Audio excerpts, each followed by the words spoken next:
Let me make sure they're hooked up first. Okay, we are live on the 3 Facebook pages and now YouTube. We had some tech difficulties, but when we have tech difficulties, folks, we always have fantastic shows.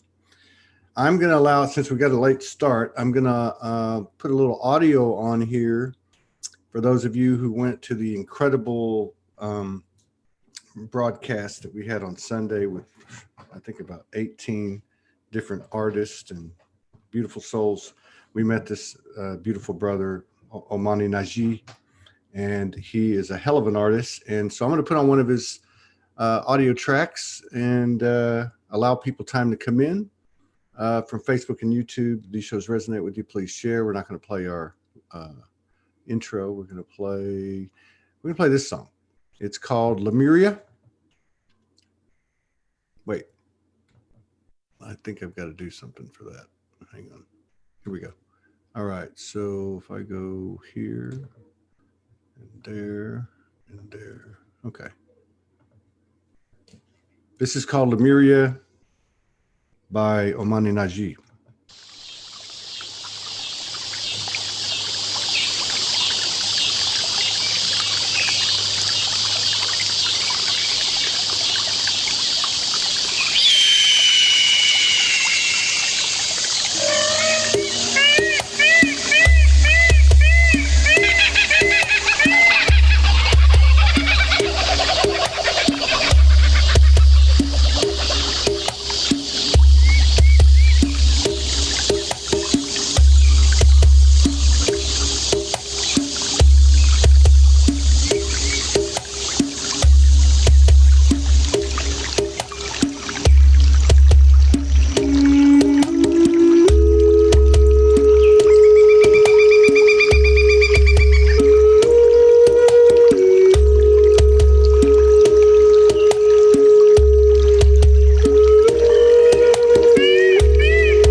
So that was called Lemuria. Pretty cool. I hit this. Very cool.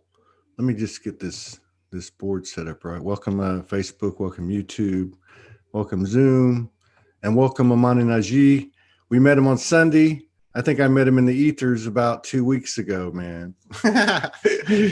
So, a really cool mutual friend hit me up and said, you really need to talk to this guy. And he's really shy. And I said, well, can you, I said, I am too. And anyway, when it comes to singing, but anyway, she said, she told me a little bit about him. And so then I noticed, we talked a little bit, and then I noticed he was popping in on all the shows, and then he popped in on Sunday, and he totally accentuated, the gathering we had, which was incredible, and everybody was so awesome. So welcome to the show, Imani Nagi, our beloved brother. And I don't know, man. I don't know. Now, are you in Southern California? Is that where you're at? Are you in the East Coast? Well, I'm from there, but because of all the COVID and these transitions, we came to Ohio. Okay, that's right. You're in Ohio. Yeah. You're over there by the Serpent Mound, man. You're over there. Yes. That's a powerful area. And I've known several people over there. So yeah, man. I mean, how did this stuff that you put out, like that song right there, that instrumental Lemuria, it felt like Lemuria. I spent 10 months in Kauai. I got called to Kauai, Morgan and I, and we thought we were going to live there happily ever after.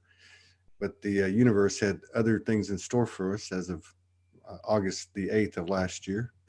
So, but that place, we had so many Lemurian dimensional experiences. I mean, I'm talking about like, you're in our sacred sexual intimacy, having the room fill up with a bunch of grandmothers. And Morgan turned into a 19-year-old Lemurian princess, and I was like a little, skinny 16-year-old that was going to marry her or something. I don't know, man. There was all kinds of stuff went on over there, but it's a powerful, powerful thing, and you captured it without words. And then the other day, you sang, man, and you did more than that. I mean, how long you been doing this stuff? For about 10 years now. I'm looking at my wife when I say this. About 10 years now. Yeah. Which is when I met Deidre, the one who put us together. Oh, I was glad you told me that, because I couldn't remember who it was. And your wife's welcome to sit down with us if she wants to. She is. You think I'm shy? Well, Deidre told me the story, and I'm like, oh man, this is awesome. I'll see if I can get him on, and then later on get both of them on. Okay. It's always good to talk to the couples though, because there's a lot of code that they're pulling in, and I can tell just from the description she gave me that you guys are definitely doing that. So you've been doing this about 10 years. I mean, did you, now you're from the West Coast. So did you have a wake up experience? I mean, did you have like a lot of people did, where you just went, holy crap, this isn't what everyone said it was. It's something totally different. I had a very big wake up moment. I was born and raised very traditional conservative Christian. So all this kind of stuff back then I was a stranger to. I knew nothing about this. I mean, to the point I got, Bible college. I was a super Christian back in those days, smuggling Bibles in the communist countries and just doing missionary work and everything. Man, you're radical. I was, yeah. And I heard, the speech you guys were giving yesterday, the talk, you guys talked about the dark night of the soul. And when I was going through that transition is when things have always happened, but it was when I was going through that I started to piece together what had been happening throughout my life, so, and then when I met Deidre online, she did things or told me things that made me want to look deeper into it, for lack of a better. She woke you up, or she facilitated your wake up.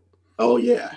And then, when she told me about you and I started watching your shows, I told my wife, Deidre did it again, because once I found your show, it feels like I found my tribe, if that makes sense. Yeah, well, we've been waiting for the music director. So it's a good fit. But did you have like some people had like really, a heavy trauma or a succession of traumas, like I had a succession of traumas over a couple of years, and some people had like a car accident or a major illness. Was there any point where you just went, man, I am not going to do that anymore. I'm going to go this way? Yeah, I was a deputy sheriff, police officer in San Diego for 16 years, and I got injured during a critical incident, a shooting. I didn't get shot or anything, but I was injured during that. So when I had to medically retire, I then lost my house. I went through a divorce with my second wife, and all that. And then I had a brain aneurysm, so things just started spiraling. And then the PTSD came in and hit me hard. So I was I'll be honest, I was suicidal. Yeah. And it was at that point where it was like, if I have nothing to lose, that's when I started looking into where I met D-Drad, and started looking into myself, questioning my beliefs and all this kind of stuff. And had to go through that dark night to awaken. Wow. How long ago was this that you had to take a medical retirement and all that? 2007. I was a deputy from 91 to 2007. And then lost the house and Go ahead.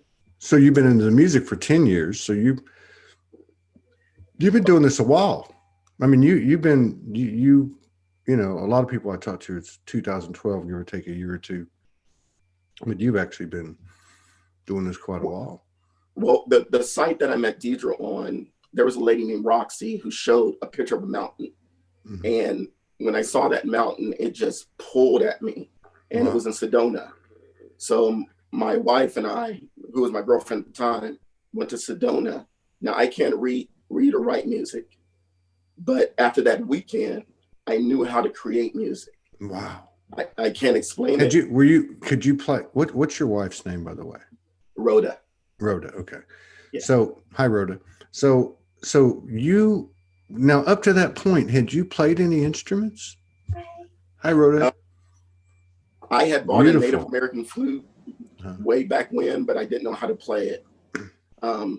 After that weekend, once we got home from the trip, and I took the flute to Sedona, just made some noise on it. But by the time we got back, before I was going to pack it up, I was playing the flute. My wife came out and said, "How are you playing that stuff?" I didn't realize I was playing songs I had heard before, and it just spiraled from there. Man, I'm getting chills again. Dang. Whoa.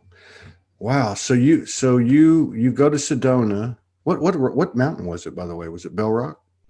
Or Cathedral? No, it's the main mountains that you see there. Yeah. Cathedral Rock, she said. Cathedral Rock, yeah.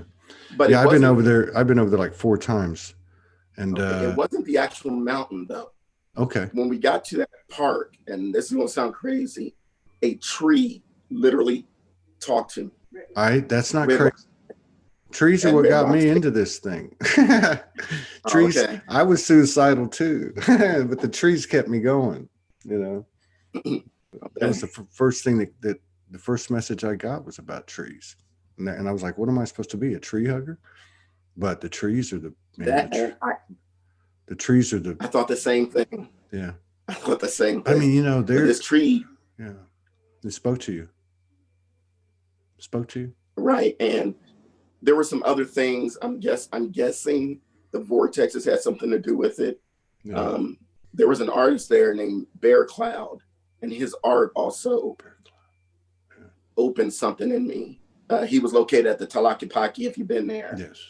And it was just a series of things in talking to him, the vortexes, the tree, and just something it literally exploded, literally exploded. Wow. And I've been making music ever since. That's phenomenal, man. And Sedona that's that's a powerful, powerful place. I mean, Kauai was powerful. I actually went to Sedona. I was called to Sedona, and I thought I was going to launch the network. This was a year and a half ago. You know, because I was told, you go over there. The crystals are going to support you and amplify your transmissions, and I went over there for 6 weeks, and I had the most incredible dimensional experiences in the physicality. I had several visits from Anubis and other entities, but it's a powerful, powerful place, and I can feel you when you're talking about it. There's a lot of powerful people over there too, a lot of family over there. Yeah. And so you're now, what's the closest big city where you're at? Are you near Dayton? Columbus.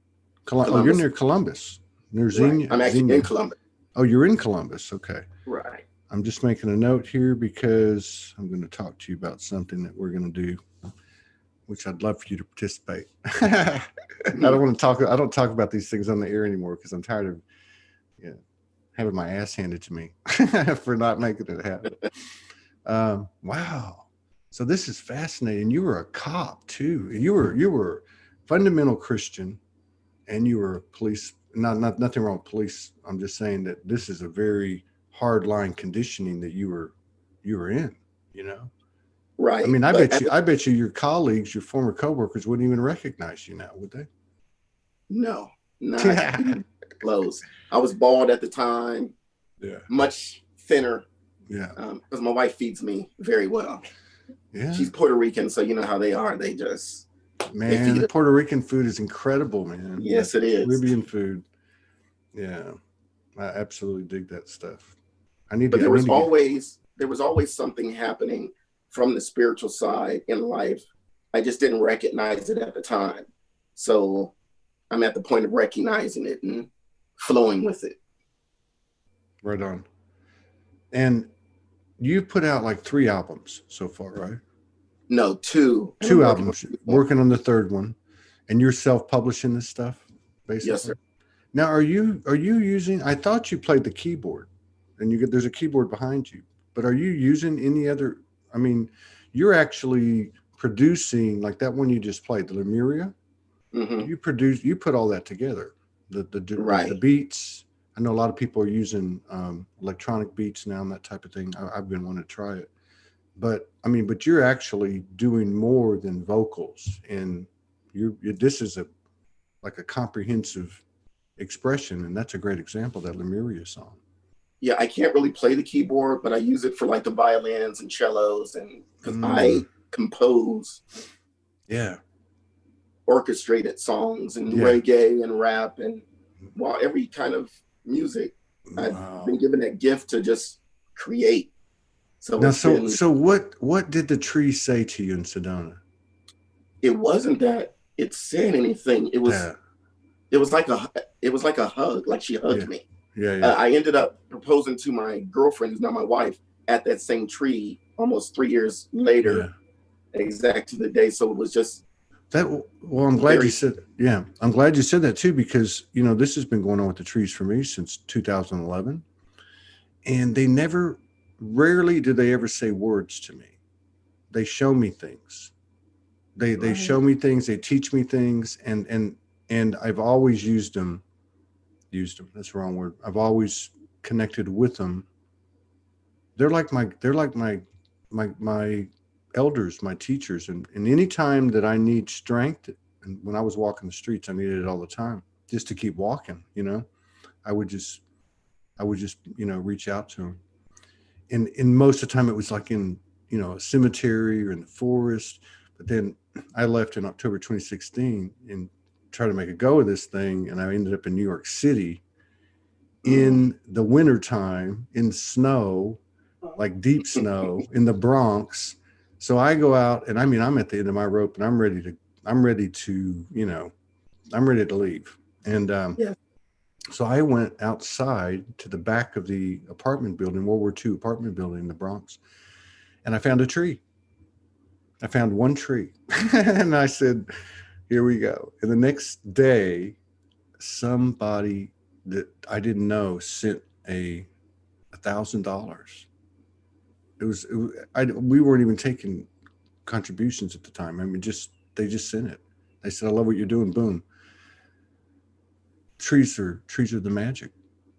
They're the physical. Right. They're the physical. I also had. Go ahead.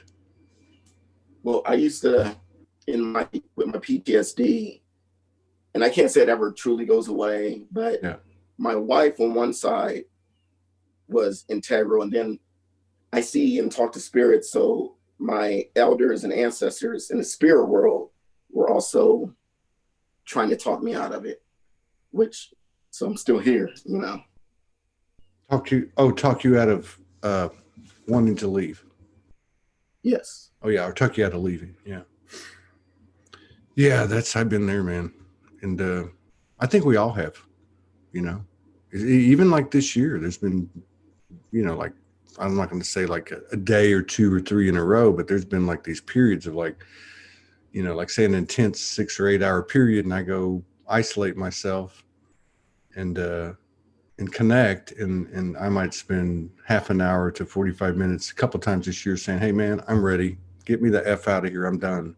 You know? Same here. But I think as empaths, we're not just feeling what we feel, we're feeling the weight of what the world is going through. Particularly women have more of a connection with that, and they're pulling those energies in, feeling them also. So yeah, that's a big deal.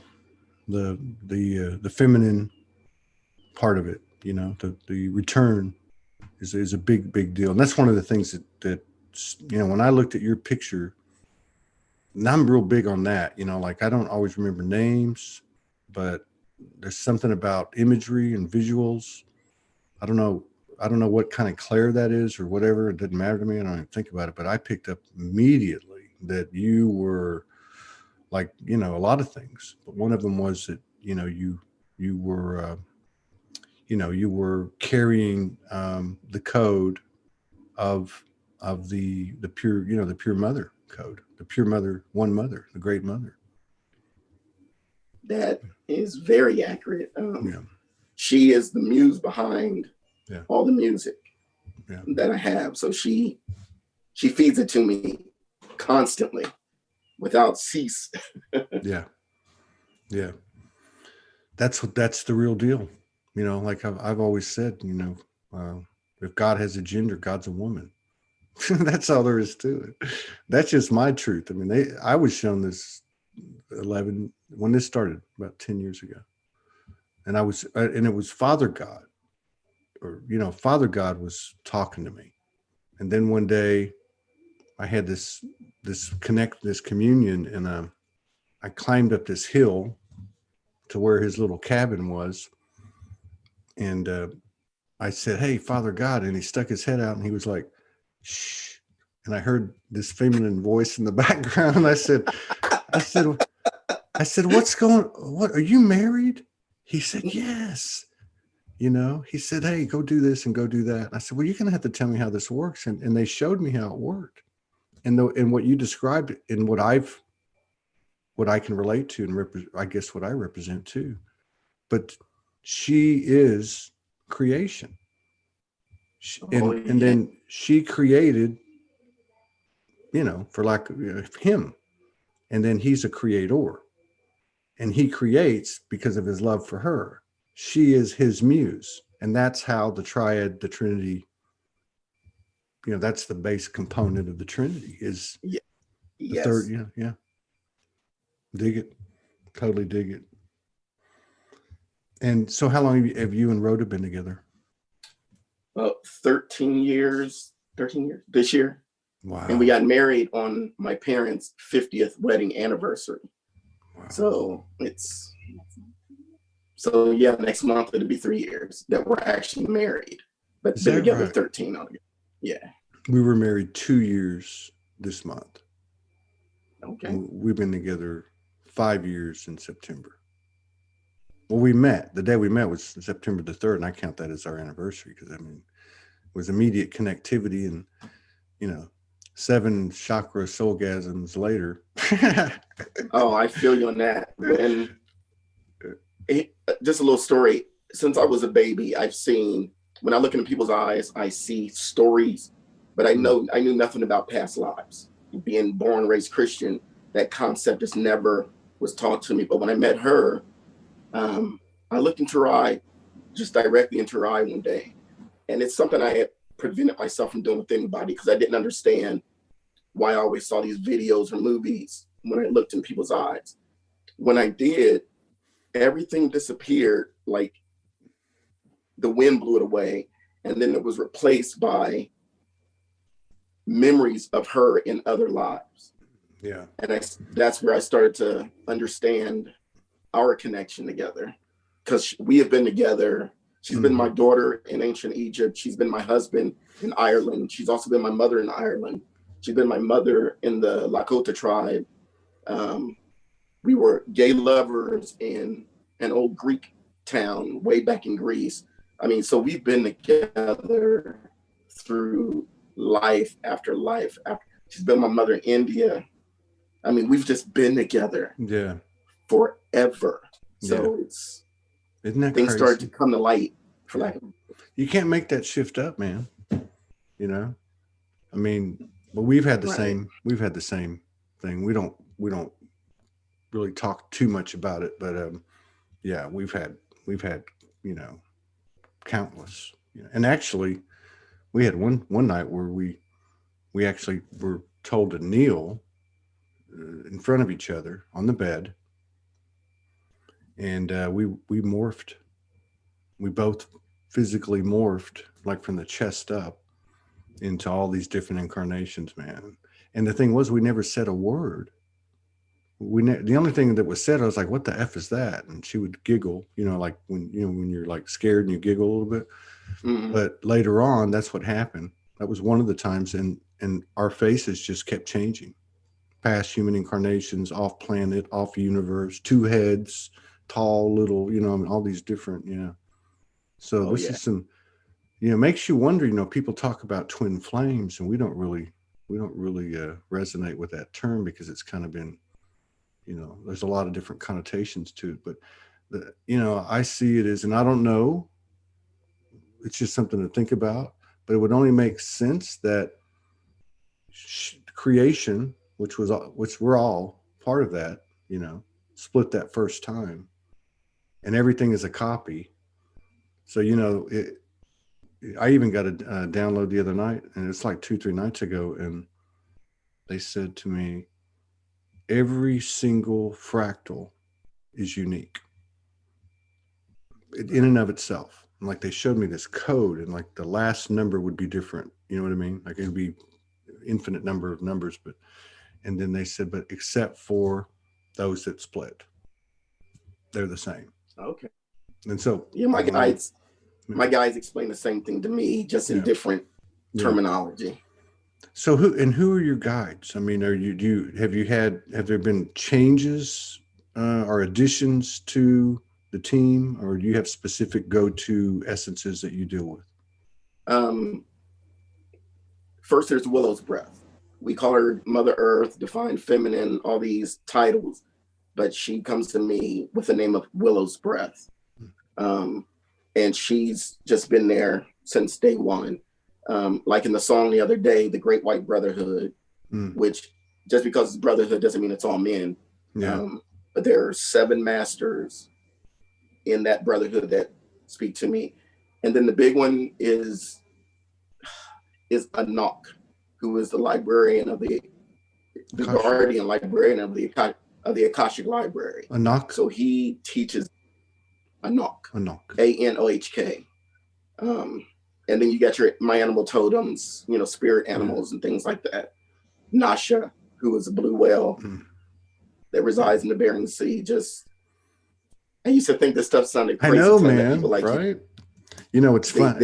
It's funny because I don't know if I told you, if you were on the show and I told you, but my youngest boy, I've got 6 kids, and my youngest boy, who's in the middle of them, he's like 23. He called me the other day. We had a talk for 2.5 hours. I talked about it on a couple of shows, and he's awake, right? You know, he just woke up, and he's like, "Dad, I didn't understand anything you were saying back then. And I can remember like 2011 and 2012 saying, hey, I'm talking to these 6 ascended masters. They come in every day. Jesus and Magdalene. I got these 3 spirit guides, you know, White Owl, White Wolf, and Running Bear. They were my father, uncle, and brother in a Lakota life. And you know, and they're just looking at me like, okay, Dad. But, you know, all the crazy people coming together now. Well, coming from the form of Christianity I was from when it first started, I used to tell people literally every day, this is going to sound crazy. Because I tell people about their past lives. And I tell them, this is going to sound crazy. But over time, people said, stop saying that, because a lot more people believe than disbelieve about past lives and ascended masters and things like that. So, but sometimes I catch myself thinking, how does it sound to people who are outside of the circle of awakening? Yeah. You know, it's interesting because that's a good point. But I'm in Arkansas now, and I've got some friends here, and I know their family, and they've been here for years, go generations back, you know. And of course, there's a strong Baptist, fundamental Baptist element in the South. But one of the things I've noticed through my friends, their family, extended family, is everyone's been touched by the reality of, you know, it's beyond the possibility, but the reality of past lives and of divinity and eternity. And, you know, I've talked to some of these people. We're talking like 70, 75, 80, you know, World War II, you know, even Depression era, and of course, growing up in the South, and wow, I'm really impressed. I think that we haven't given the human race enough credit. You know, I think there's a lot more intelligence out there than we might have thought. Yeah, but from the circles I come from, there are a lot who don't want to hear it because, you know, they're stuck in tradition. But my thing is, a knock actually taught me what the Bible truly means. And unfortunately, religion has blinded a lot of people to its true meaning. Yeah. Because the Bible is a book of reincarnation and karma and dharma. Yeah. And a lot of people just don't see it because of how we've been lied to. Yeah. Well, yeah. I mean, there's one thing about those sacred texts, though. There's like a common thread that runs through all of them. They couldn't remove it. You know, I mean, they removed the women, they removed the feminine. You know, and that was more of a power play by the patriarchal. But have you written a book? I'm writing. Yeah. Well, I've written a course to explain religion and to show that when it comes down to it, they're all one. They're just different vaults. Absolutely. That you have to bring all of it together in order to get a complete picture. So, for instance, in Christianity, they talk about the keys of the kingdom. Well, all these other religions, whether it's the Eastern religions, Native American traditional religions, are all keys to unlock the true meaning of some of these verses. Yeah. So I've been, even though I was raised Christian, I've been through Buddhism, initiated in the Santeria. I'm a member of the Saponi Catawba tribe, so I'm Native American too. So I have those beliefs, and they all come together to give a beautiful picture of what we are, the intent of the world, everything. So are you a practitioner? Do you do energy work with people, like sessions and stuff? That's where my music comes in. Okay. I use, you know, because I'm a Reiki practitioner. Mm-hmm. And so when I play my flutes, that's you're doing, that's how I feel about my stuff, you know, and I have done sessions, not hardly anymore. Sometimes I'll help Morgan if they need a proxy, but to connect. But I've always felt like, you know, like what we did Sunday, what all of us did on Sunday. I've always felt like that, you know, I don't even like the word healing, but, you know, that sends like a lining code, or, you know, healing, or whatever you want to light, you know, that type of thing. Well, Sunday, I got to put this out there. It was not my intent to actually sing. It First, was. my wife had to talk me into even coming online because that just wasn't me. Right. And I was going to fight everything. And then I think her name was Augustina. Yeah.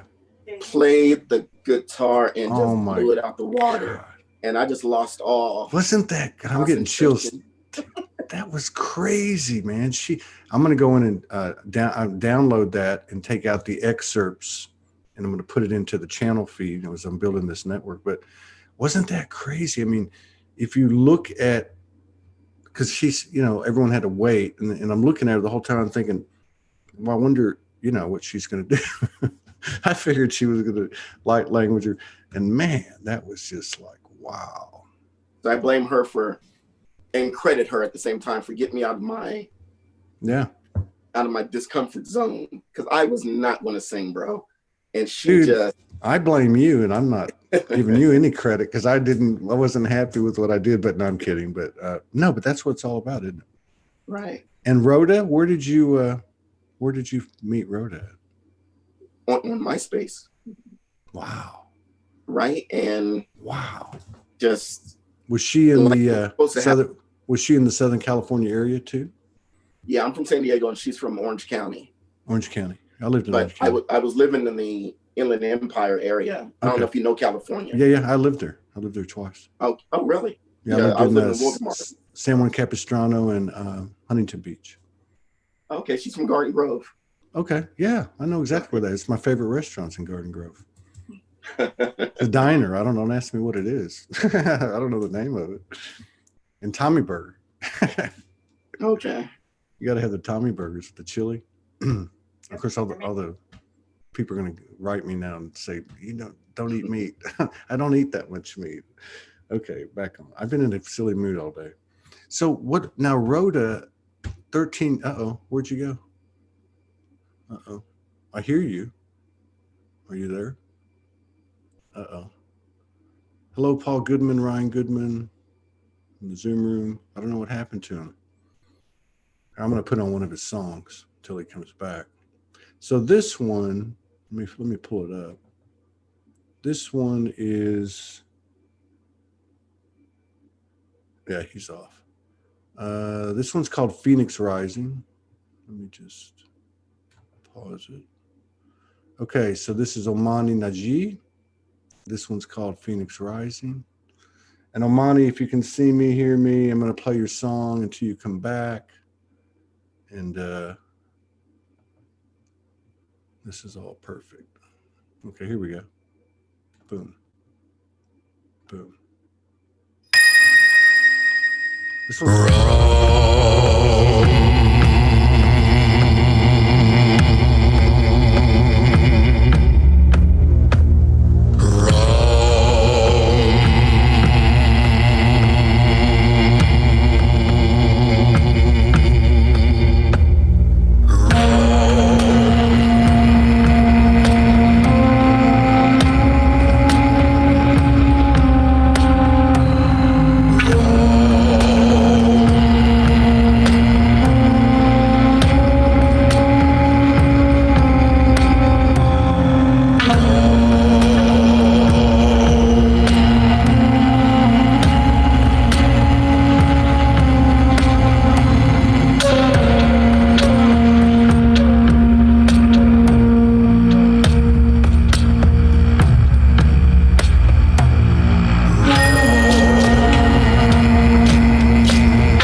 shiitake mushrooms. Oh, that was fantastic. That was incredible.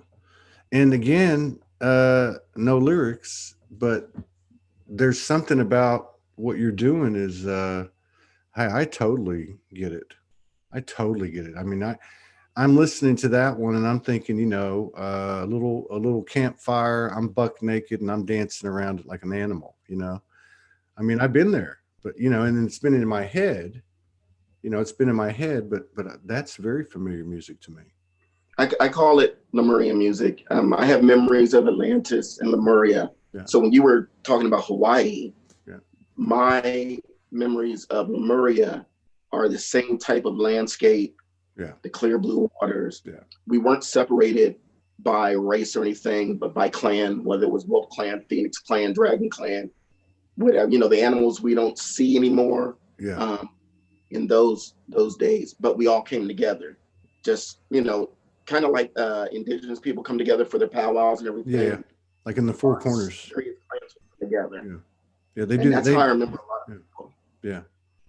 Yeah, man. The Lemurian thing, the Sedona thing was big to me, but it felt when I was there, and I thought that's where I was going to be.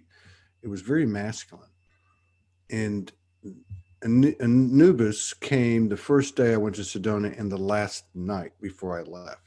He actually ran up in my face. I could feel his breath, like in an instant, like a dog, But anyway, I had to go to Kauai, and they told me you did your time with the fathers. Now you got to go with the mother. And man, what a powerful, powerful thing. I was there 6 weeks by myself before Morgan came, and as soon as she came, and even before she came, it was dragons every night. And then when she came, it was Lemurian rituals, and man, powerful, powerful place. And then we ended up going to South Florida, which is, as soon as I got there, all I'm hearing is Atlantis. They're like, I go to the beach and the dolphins came up to us. I mean, it was amazing. This is amazing. Wherever we've been, it's not been for nothing. I mean, it's all come to fruition. We're a part of something that's bigger than any of us can comprehend, Well, with everything that's going on now, just hoping this transition smoothens out. But I know things are going to unfortunately, things are going to get a little much harder before the sun shines again, if that makes sense. No, I've been getting the same thing. I mean, I try to be careful about what I say and what I think, because I look at downloads, transmissions, whatever, being almost like a fortune. And I don't mean that in a bad way. I mean, like, in this moment, this is what's happening. This is the trajectory.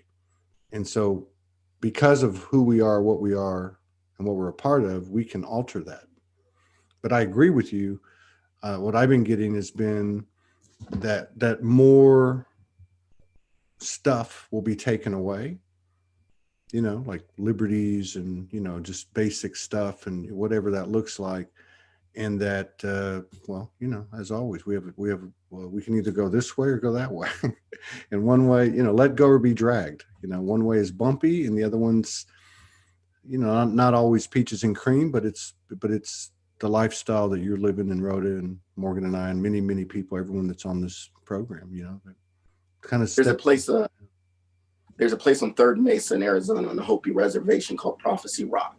And it speaks specifically to what you just said, that a time will come of whether mankind goes one way or another. Yeah. And Anak, my teacher, he takes me through the Akashic Library all the time. And he shows me some things, and women worldwide are what is going to make this, if we choose, easier, an easier transition. Yeah. Mankind needs to get out of the way. Yeah. I'm just being blunt, and I'm with you, brother. Soulology is a platform for the voice of the Mother Goddess. Okay. Period. Okay. So whether that's a male incarnation or a female incarnation is not the point. Right. It's that part that's been suppressed. It is the real deal. It's the power. It's the void. It's the abyss. It's the womb.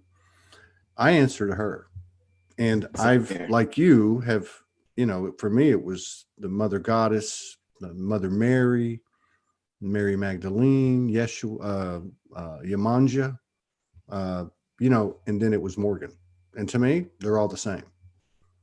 They're all the same Exactly. thing, you know. So I'm with you on that. And I really want to, I'd like to collaborate with you some more. I think people need to be exposed to you and to Rhoda.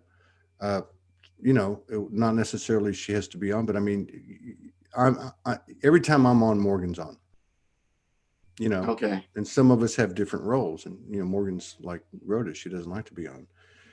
And, but yeah, I'd love to support the expansion of awareness of your energy, which is also her energy, the Trinity energy that you guys have, the incredible lineage that you have, the work that you're doing.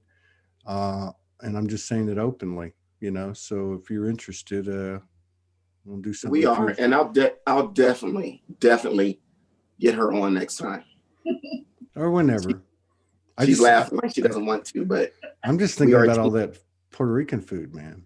I want some of that stuff, man. That I haven't had any in a while. That's good food. But yeah, I'd like to do that, and then I'm going to hit you up. I want to ask you a couple of questions, but I want to hit you up here in the next day or two, because I'm as of last night at 4:00 this morning, as I was in the garage connecting with my team from about 3 to 5 this morning. We've decided that we're going to put a special event together, and yeah, I think you need to be there. So I was going to ask you, so you're in Ohio with family now, right? Right. We're trying to get just until we get back to California. No, I got you. When all this passes through, yeah. what the world's going through. But what I meant was, so you're still, because a lot of people, like the two of you, the two of us, and everyone that's on here, your family's like, you know, you're nuts, you know, like we're the over here and they're all over there. But yours was that was a pretty, and a lot of people have come on and talked about the same type of thing, you know, coming up in a rigid, fundamental, you know, Western religious, whatever. And with everything that goes with it, how has your family been with your transformation? When I was little, I have memories to the point where I remember my birth room, and I would see spirits as a kid, but because of religion, I would never talk about it. But it turns out that, and my mom's probably listening to this, that even though it was something we didn't talk about, I get those gifts from my mother because she sees spirits. Yeah. But, you know, the dogma of religion kind of, I look at like this: Jesus looked at spirits and talked to spirits. There's no reason we shouldn't. That's right. You know, so they understand my transition. They respect my transition, and they're actually proud. Yeah. They're very proud of me, even though our beliefs don't line up or anything. Yeah. So I've always had their support. I'll be honest, they've been married for 51 years. They've always supported me, even when I did stupid shit. So they've always been there. You did that? I never did that. I never did stupid shit. Just kidding. Quite often. Quite often. I was, when you said you were a cop in San Diego, I had to think about my past, and did I? When that anything happened over there? Well, that's cool. And then what about you know, I know we'll talk about it eventually, but like, wow. I mean, I know this is going to be a really dumb question, but how much, who is Rhoda to you? I mean, like, I just saw her face for a second, but I mean, like, I was picking up on this from the moment I saw your face, and now that I'm taking in all your energy, and I mean, wow. What can you say about that? I would say that against her own will, she is a medicine woman. And her wisdom is unmatched. Yeah. And so without that, I wouldn't be alive. You'd still be doing stupid shit. No, I would be, honestly, brother, I would be dead. Hey, I can say the same thing. There were times that I had my gun to my head where she didn't grab anything, but she loved me down. Yeah. Now you're about to get me crying. Yeah. She loved me down from it. So yeah. I'm very appreciative of her. We have to serve in a way that, I mean, they just want, we all designed this and we know that. There's no boogeyman and there's no bad guy.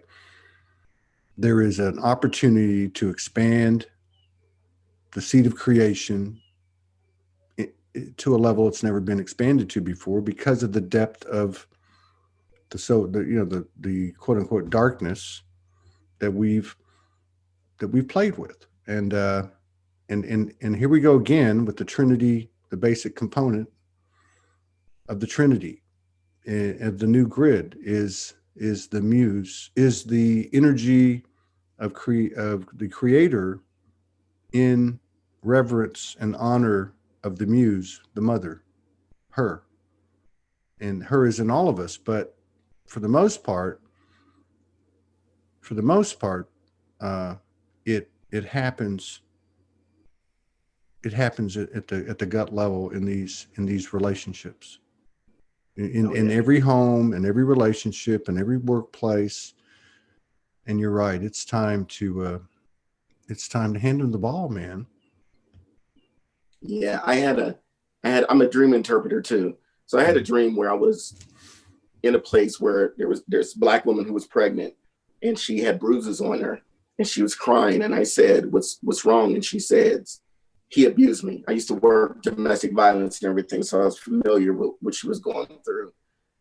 And I told her, get up, wash your face and take your power back.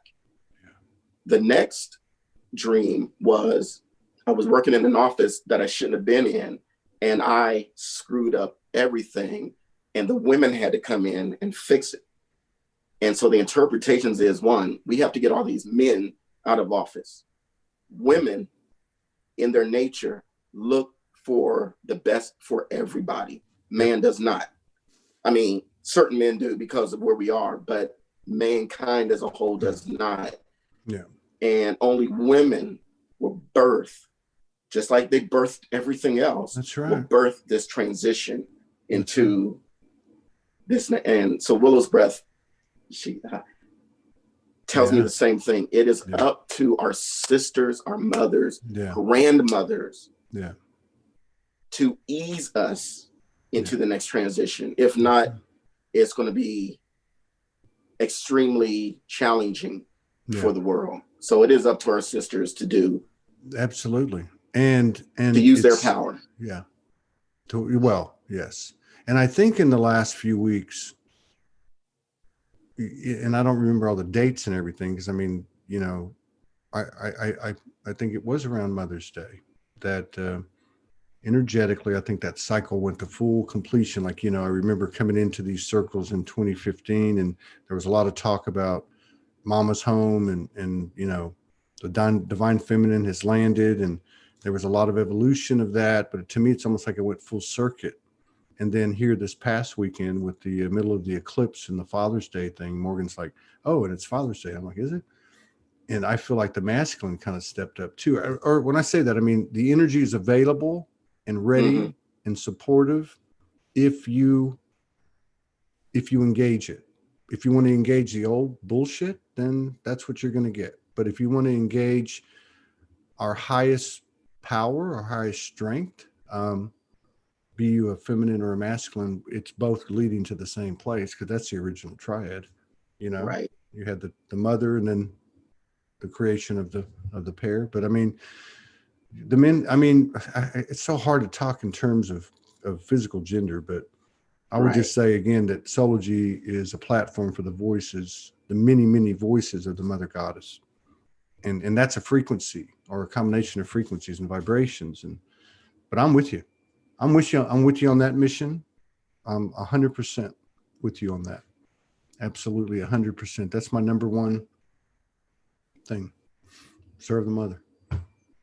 And for instance, Deidre, the one who put us together, that woman is absolutely phenomenal. Yeah. Her gifts are boom, just in your face. She's very mellow, and we haven't even met her, but she is our sister. Me and my wife love her. Where does she live? In Europe? In Ireland right now. She's in Ireland. Okay. But when we met her, she lived in Germany, then the States, and she's in Ireland now. Yeah. But people like her, my wife, the women you had on Sunday, I mean, just the glows that they had. You interviewed a lady last week whose aura, and I don't typically see, I feel auras, I don't typically see them. Her aura was so purple. It was beautiful, but it was like, wow. So our sisters, please, mother needs your help. Yeah. She needs your help. Yeah. And you know, that's right. And you're right about Rhoda and your friend.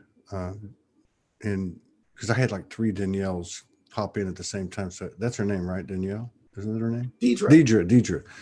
And, but, and like Morgan, 20 years, I mean, I'm talking to her 5 years ago and she's like, oh, I've been doing this for 15 years. I'm like, what are you talking about?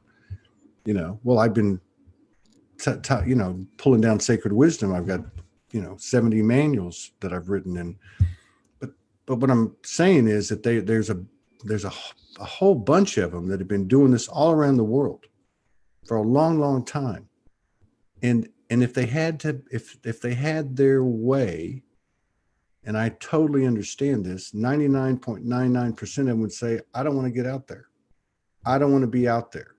But they're getting the call. This is the year, and our job is to support them and provide them a safe environment where they can express themselves. And this is what Soulology is. But Soulology is just one. There's many Soulologies. I'm not promoting Soulology. I'm just saying this is, to me, I am, and anything I'm involved with is my highest praise, is my expression to that muse, made in the image. And I'm trying to be, to be that and expand that, because that's what she is. She is expansion. The mother is always expanding. And so this is what we have to do. And this thing that I'm going to talk to you about, that's a big part of it. Okay. There's music and, there's commentary, but it's got a theme, and that's to me what it is. What's that old, I remember when Morgan came down the first time in 2017, and of course I didn't have any money, and living in New York City, and I was living sleeping on a floor in a mobile home in Camden, New Jersey, actually. And she came, so we went to Houston, stayed at my mom's house for about 4 weeks, did shadow work. She put me through a boot camp, and then we got jettisoned out, and I got offered this here in Fort Smith, Arkansas, first time ever, and I got offered to put a show on, which was basically, an amplifier and a microphone and a computer in a patio in a courtyard with about 20 people filming it, but anyway, when she came at that time, I got a real awakening to the depth of this divine feminine and the work that they've been doing all these years. And it's time. It's time. I'm more interested in what Melania has to say than Donald Trump. And I'm not pro or con against Donald Trump, but I think that she's the juice, man. And anyway, when Morgan came that time, so we were here in Fort Smith, did the show. We had to leave. I had $100, and she was going to have to go back. And but it worked out. And anyway, so the night we made that decision, before we drove across the country to Utah, we walked outside the hotel, and there's this old man. He was about 75, 80 years old, walking in the door with his wife. And he said, "Oh, you guys look like you're a couple. You look like you belong together." And I said, "Well, I hope so." I'm going to bust my ass. He said, "Well, there's just one thing you need to know." And I said, "What?" He said, "Well, rule number one, she's always right." And in the event that she's wrong, refer to rule number 1. You know, that's rule number 2. Rule number 2 is when she's wrong, refer to rule number 1, and you'll be fine. So, Exactly. but I mean, of course, that's it. But yeah, it's time. So very cool. See that? Hello there. Hello, beautiful lady. Beautiful. ¿Cómo está usted? Bien, ¿y tú? Fantástico. Hablo español un poquito, tito, pero estando de aprendido. I Yeah, can't you say. sound- ¿Dónde naciste, pa? That's it. Where were you born? Or what's your heritage? I'm Mexican, Spanish, and Arabic. Okay. Yeah, Oh, okay. my grandfather on my mother's side, he was born in Mexico City, but his family was from Lebanon, the Syrian-Lebanon border. He grew up in a whorehouse, and very colorful, man. The whole family is, but yeah, it's South Texas. I grew up in South Texas, about 2 hours north of the Mexican border. Okay. Yeah. Okay. So yeah, but man, I'm glad you came on, Rhoda. Thank you for your energy, and thank you for energetically and literally helping the masculine do what he's got to do and pull his head out of his ass. Right. Thank you for forming this group. This is great. This is very good for his soul here too. Yeah. Yeah, when I first found you guys, I literally cried the first day because people were speaking languages that they hadn't learned, and I've been doing that for a while. Yeah. So you guys are what I need to get through, and Deidre did it again. So Yeah. Well, I'm going to send her a special note, and I'll reach out to you the next day or two, and okay. we'll just keep on going down this road. I'm really feeling it. So I think try not to force anything anymore. We just operate from the strength of our being, which is the Great Mother, which means everything kind of flows, and we don't have to be so rigid. Right.